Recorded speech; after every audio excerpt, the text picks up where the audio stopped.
Assalamualaikum warahmatullahi wabarakatuh. Salam sejahtera bagi kita semua. Pada kesempatan kali ini, kami dari kelompok 3 dan 4 kelas 05 SMJK 003 Prodi Manajemen S1 Fakultas Ekonomi dan Bisnis. Saya dan teman-teman saya akan menjelaskan materi mata kuliah strategi pemasaran tentang strategi penetapan pasar dan sasaran posisi dengan dosen pengampu Ibu Rahma Faradita Yosita, SPM SI. Baik, untuk selanjutnya langsung kita simak materinya yang akan dibawakan oleh teman saya Aziz Tarfiah. Dari tentang strategi penetapan pasar, sasaran, dan posisi. Tujuan pokok strategi segmentasi, targeting, dan positioning adalah memposisikan suatu merek dalam benak konsumen sedemikian rupa sehingga merek tersebut memiliki keunggulan kompetitif berkesinambungan. Sebuah produk yang memiliki keunggulan kompetitif jika produk tersebut menawarkan atribut-atribut determinan. Yang selanjutnya ada segmentasi. Segmentasi merupakan proses pengelompokan pasar keseluruhan yang heterogen menjadi kelompok-kelompok atau segmen-segmen yang memiliki kesamaan dalam hal kebutuhan, keinginan, perilaku, atau respon terhadap program pemasaran spesifik. Perusahaan membutuhkan studi empiris mengenai kebutuhan dan keinginan konsumen, serta sistem manajemen yang dapat menyesuaikan proses bisnis dengan kebutuhan dan keinginan tersebut. Yang selanjutnya ada beberapa variabel yang dapat digunakan sebagai dasar segmentasi yang dipelopori oleh Coulter, yaitu yang pertama ada geografis. Geografis ini membagi-bagi pasar yang berbeda-beda berdasarkan daerah, populasi, kepadatan, dan iklim. Yang kedua ada demografis. Demografis ini membagi-bagi pasar yang berbeda-beda berdasarkan usia, jenis kelamin, penghasilan, pekerjaan, pendidikan, ukuran keluarga, siklus hidup keluarga, dan lain-lain. Yang ketiga ada psikografis. Psikografis ini membagi-bagi pasar yang berbeda-beda berdasarkan gaya hidup dan kepribadian. Yang keempat ada perilaku. Perilaku ini membagi-bagi pasar yang berbeda-beda berdasarkan status pengguna, kesediaan merek, tingkat penggunaan, manfaat yang dicari, kesempatan penggunaan. Segmenting dibagi menjadi 3 langkah mengidentifikasi segmen pada pasar. Yang pertama ada tahap survei. Pada tahap ini, periset harus melakukan wawancara untuk mencari penjelasan dan membentuk kelompok fokus untuk mendapatkan pemahaman atas motivasi, sikap, dan perilaku konsumen. Selanjutnya, periset akan menyiapkan kuesioner dalam rangka mengumpulkan data mengenai atribut yang dibutuhkan. Yang kedua, ada tahap analis. Periset menerapkan analis faktor terhadap data-data, membuang variabel-variabel berkorelasi tinggi. Kemudian periset menerapkan analis kelompok untuk menghasilkan jumlah segmen yang berbeda-beda secara maksimum. Yang ketiga ada tahap pembentukan profil. Masing-masing kelompok dibentuk berdasarkan perbedaan sikap, perilaku, demografis, psikologis, psikografis, dan pola media.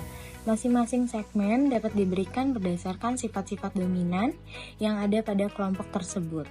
Konsep targeting berbeda dengan segmentasi. Ketika segmentasi telah dilakukan, maka manajemen harus melakukan evaluasi peluang terhadap tiap-tiap segmen tersebut. Nah, menurut George E. Belch dan Michael E. Belch pada tahun 2003, terdapat 2 proses untuk menentukan target pasar. Yang pertama, menentukan seberapa banyak segmen pasar yang harus dimasuki, dan yang kedua, menentukan segmen mana yang paling potensial.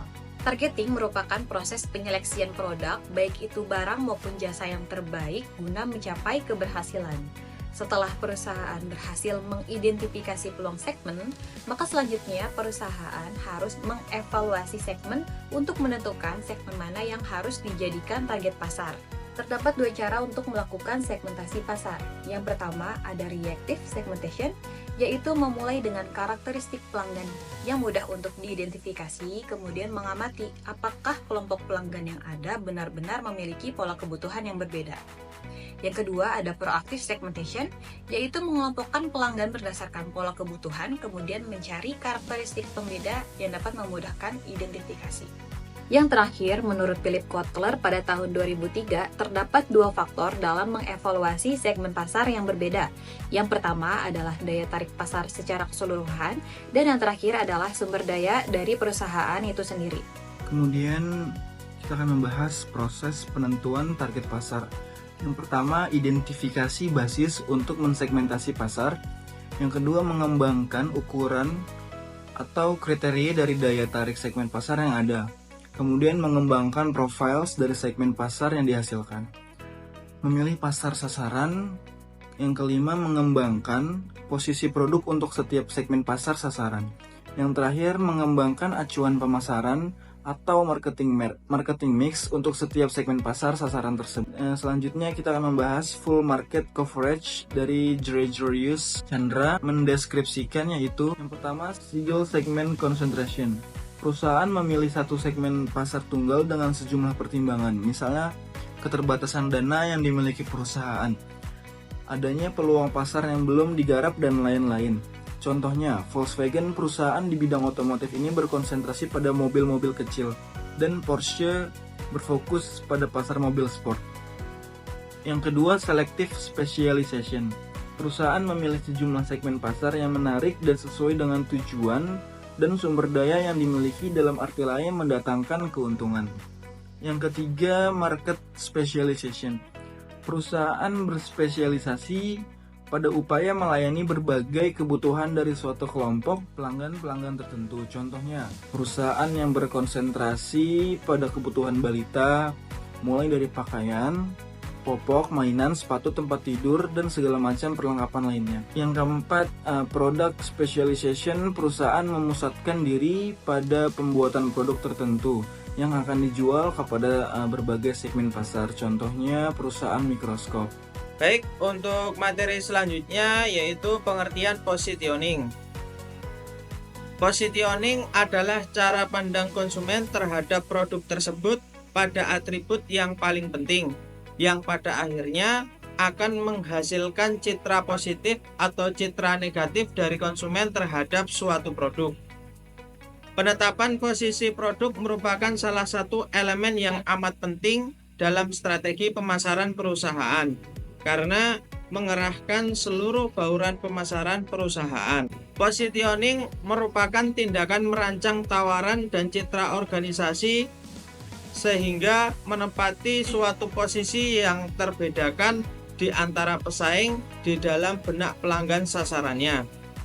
Dalam hal ini, Kotler memandang posisi sebagai suatu latihan kreatif yang dilakukan terhadap produk yang ada. Penetapan posisi dimulai dengan produk, suatu barang, jasa, organisasi, lembaga, atau bahkan orang. Tugas positioning terdiri dari 3 tahap, yaitu yang pertama, mengidentifikasi sejumlah kemungkinan keunggulan bersaing untuk membangun posisi. Kemudian yang kedua, memilih keunggulan bersaing yang tepat. Dan yang ketiga, yaitu mengkomunikasikan secara efektif dan mendeliverikan posisi yang terpilih ke pasar. Hal-hal yang harus diperhatikan berhubungan dengan proses penetapan posisi. Pasal Lali 1999. Penetapan posisi adalah strategi komunikasi bersifat dinamis. 2. Penetapan posisi berhubungan dengan atribut produk. 3. Atribut produk yang dipilih harus unik. 4. Penetapan posisi harus memberi arti, dan arti ini harus penting bagi konsumen.